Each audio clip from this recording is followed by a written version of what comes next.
Russian independent experts gave their assessment of the statements. In their view, similar complaints can be raised not only in Kazakhstan. Kazakhstan joining of the customs union is the beginning of the end of the country's independent existence, stated representatives of the Kazakh opposition on Thursday. Independent experts from Russia believe that it is reasonable to withdraw from the union to prevent the pinching of the state interests. There were no public debates in Kazakhstan, Russia or Belarus about the customs union. In other words, these topics should have been discussed by the parliament and trade unions, such as our Russian Union of Industry Workers and Entrepreneurs. But it never happened so far. Consequently, we now have these issues like the protest of Kazakh opposition and journalists, which can happen in any country, as these topics should have been discussed seriously before making a decision. Another reason for opposing the customs union is striving for the involvement in the negotiations between the member states. One of the major concerns is the economic benefit. As just all other countries, Kazakhstan has sustained severe losses from the crisis. This is an attempt to win Moscow's favor before it makes the decision on the customs tariff, including the rates of customs duties for foreign cars and some restrictions on the admission of Russian subsidiaries or branches directly to the Kazakh market. Hence, first and foremost, it is an informational event aimed to strengthen the position of Astana in the negotiations with Moscow.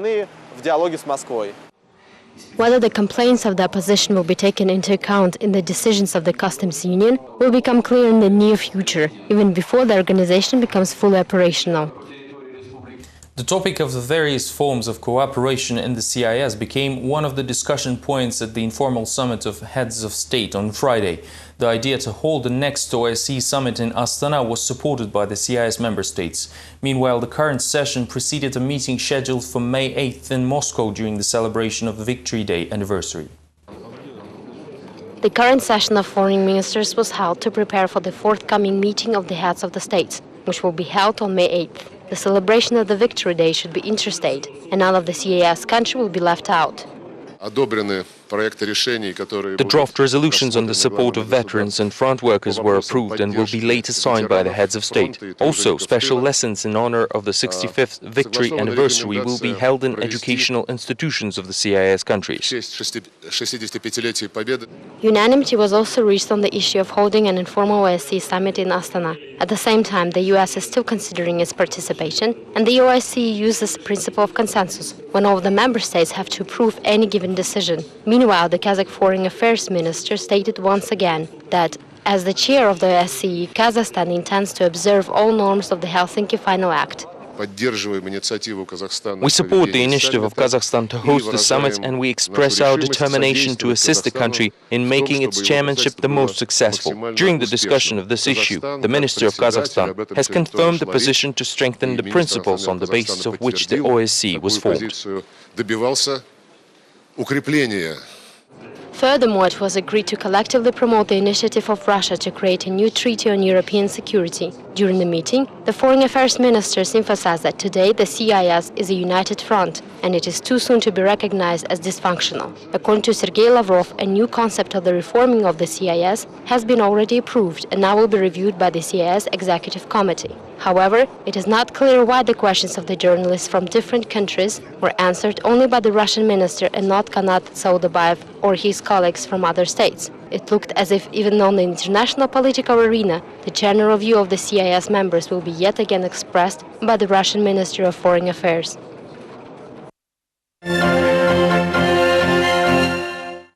The country's ruling party Nuratan is investigating whether its member and Pavlodar MP Slyambek Akimov has beaten a young woman. The official inquiry was answered by the Internal Affairs Ministry, which said that it is currently looking into the violent incident. The Internal Affairs Ministry documents provide that the victim was beaten in the Almaty Hotel, Kazakhstan. It also includes the explanations of MP Akimov, who says that although he recognizes the 22-year-old girl as his partner, he denies beating her. Before the hotel scandal, Slyambek Akimov was considered by the public to be an exemplary family man who has been married for 20 years and has 2 children. Now the party members sent a letter to Akimov with a request to report to the headquarters with explanations. The membership of the party implies many obligations because the party leader is the president of our country. Hence, the member should be a prototype of decency, which is barely observed in this case. нехороший пример. This Sunday, March 28th, residents of many states will switch their clocks to the so-called summertime. Kazakhstan's, however, is not one of them. The temporary winter will still continue in the country for a while.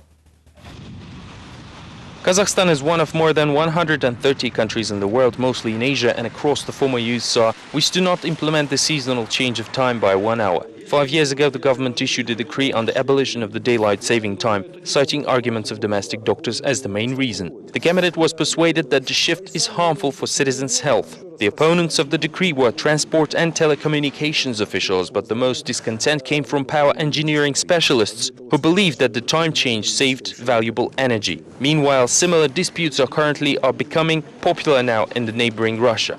Никакой экономии практически подтвержденной нет. Not much energy is actually saved. In 2005, I personally received information from the vice minister, which said that in fact a little over $100,000 can be saved at most. Практически никакой экономии электроэнергии нет.